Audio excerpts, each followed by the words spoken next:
if your job is to try to be the best basketball player you can be, right? To do that, you have to practice, you have to train, right? You want to train as much as you can, as often as you can. So if you get up at 10 in the morning, train at 11, right? 12, say 12, train at 12, train for 2 hours, 12 to 2. You have to let your body recover. So you eat, recover, whatever. You get back out, you train, start training again at 6. Train from 6 to 8, right? And now you go home, you shower, you eat dinner, you go to bed, you wake up, you do it again, right? Those are 2 sessions. Right? Now imagine you wake up at 3, you train at 4. You go 4 to 6, come home, breakfast, relax, blah, blah, blah. Now you're back at it again, 9 to 11, right? You relax, and now all of a sudden you're back at it again, 2 to 4, and now you're back at it again, 7 to 9. Look how much more training I have done by simply starting at 4, right? And so now you do that, and as the years go on, the separation that you have with your competitors and your peers just grows larger and larger and larger and larger and larger. And by year 5 or 6, doesn't matter what kind of work they do in the summer, they're never going to catch up because they're 5 years behind. Right? So it makes sense to get up and start your day early because you can get more work in. I didn't feel good about myself if I wasn't doing everything I could to be the best version of myself. If I felt like I left anything on the table, it would eat away at me. I wouldn't be able to look myself in the mirror.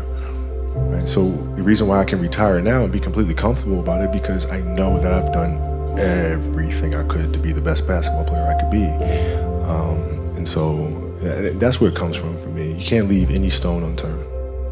Trivial things weren't going to pull my attention. It had to be things weren't going to pull my attention. It had to be things that I had a purpose. I wanted to be one of the best basketball players to ever play. And anything else that was outside of that lane, I didn't have time for. At what age did that goal become crystal clear? I made that deal with myself at 13 years old. At 13 years old? 13 years old. That's the deal I made. You were crystal clear about it? Crystal clear. And where did inspiration come from? The love of the game. The love of the game, the challenge. Like I would watch Magic play, I'd watch Michael play, and I would see them do these unbelievable things, and I'd say, can I get to that level? I don't know, but let's find out. If I could work that hard every day, with being blessed with the physical tools that I have, what would my career be? And I made a promise to myself from that day that I was going to work that hard every single day so that when I do retire, I have no regrets. And that was the most important thing for me, is to leave no stone unturned, get better every single day. And if I lived that way, then over time, I'd have something that was beautiful. But that was my philosophy. It seems like a pretty simple one, but if you live your life to just get better every single day, you do that for 20 years, what do you have? Follow your passion first. First. When I retired from the game, I sat there asking kind of all the wrong questions. What's the biggest industry I can get into? And it's all the wrong stuff. And you got to sit there and ask yourself, okay, what am I truly passionate about? What do I enjoy doing? And when you feel that way, honestly, you feel like you have never worked a day in your life. It's the most fun thing in the world. You get up in the morning excited about what you're doing. And you got to be really honest with yourself about it. If you wake up in the morning and you're dreading going to work, dude, do something else. Do something else. And those are hard decisions to make. But when you make those decisions, it's a very liberating experience. And you'll find out that the rewards will come. Basketball for me was the most important thing. So everything I saw, whether it was TV shows, whether it was books I read, people I talked to, everything was done to try to learn how to become a better basketball player. Everything. And so when you have that point of view, then literally the world becomes your library to help you to become better at your craft. The competitiveness that I bring to work every day is really helping people, in a sense, be competitive with themselves. Right? If you're animating something, or you're writing a screenplay, or you're composing a piece of music, is that the best you can do? Right? Don't ask me. Don't say, okay, do you approve? Don't ask me. I'm not the musician. I'm not the composer. Right? So the competitiveness is more from an individual perspective. Is this the best you can do? And if the answer is yes, then off we go. We talk about this often, and we always talk about the fact that you can learn a lot more from the failures than you can from the successes. And you have to figure out where those landmines are and then how to best avoid those, or help entrepreneurs, and ourselves included, figure out the clues of where those landmines are. Not that you're going to avoid all of them. Right. But it's also, when you do step on one, figuring out, okay, how do you recuperate? How do you balance back and pick yourself up? Dreams they should be pure. I think a lot of times, when we're born into this world, we actually wind up going backwards. And it seems like the more we mature, the more responsible our dreams become. And the more governors we put on ourselves and our ability to dream and to reimagine. And it's always a fight for us parents and for you guys to make sure that your dreams always stay pure. And so it's not a matter of pushing beyond your limitations or expectations. It's really a matter of protecting your dreams, protecting your imagination. That's really the key. And when you do that, then the world just seems limitless. Passion came from the love for the game. I loved everything about it, like the smell of the ball. You love the smell of the ball? Yes, the ball. The smell of like brand new sneakers, like the sound the ball makes when it hits the ground. Yeah, the ball going through the net, like all those things I love. And so the passion comes from that, because once you have that love, you just want to be a part of this thing all the time. I think the best way to prove your value is to work, is to learn, is to absorb, to be a sponge.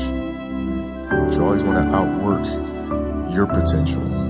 As hard as you believe you can work harder than that. If your practices aren't more competitive than the games themselves, you're doing the wrong thing. Mm-hmm. And most of these teams and coaches have gotten into a mindset of resting players. Mm-hmm. Oh, it's too much. We're not going to practice light day.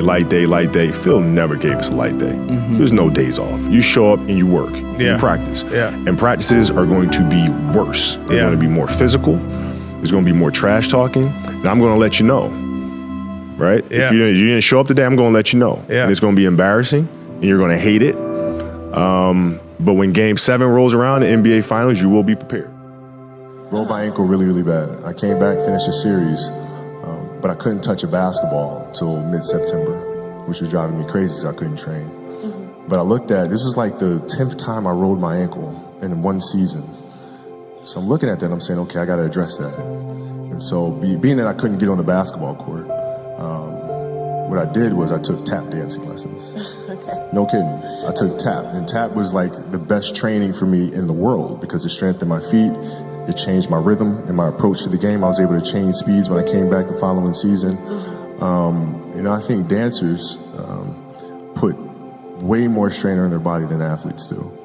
And I think there's a lot that can be learned from that. My daughter took ballet for several years, and I would sit there in the class, right? And I didn't know what I was getting into because I don't know anything about ballet, right? But I'm sitting there in the class, and I'm watching her get the first position, the second position. I'm learning the structure and the rules that go along with that. Mm-hmm. And as athletes, there's a lot to be learned from that. Because if you simply go out there and perform and play, yeah, you'll be great every now and then. But if you play with structure, if you understand the rules that come along with that, the discipline that comes along with that, then you reach another level.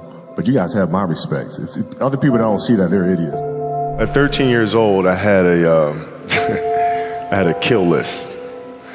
And so, they used to do these rankings. It was Street and Smith basketball rankings. And I was nowhere to be found because I was like 6'4", scrawny, like 160 pounds soaking wet. So I was like 57 on the list. And so I will look at 56, 55, all the way up to number 1, who these players are, what club teams they played for. So when we go on an AAU travel circuit, I got to hunt them down, right? And so that became my mission in high school, is to check off every other person, all those 56 other names, hunt them down and knock them down. The game is just a part of me. So it never leaves. Even now that I'm retired, everything that I've learned from the game of basketball, I've carried it over into life. Mm-hmm. Basketball has helped me be a better person, a better friend, a better father. Well, because there's life lessons that are within the game, like communication, like unselfishness, like attention to detail, and empathy and compassion. Like all those things are in the game. And as an athlete, if we are aware of those things, it helps us become better human beings.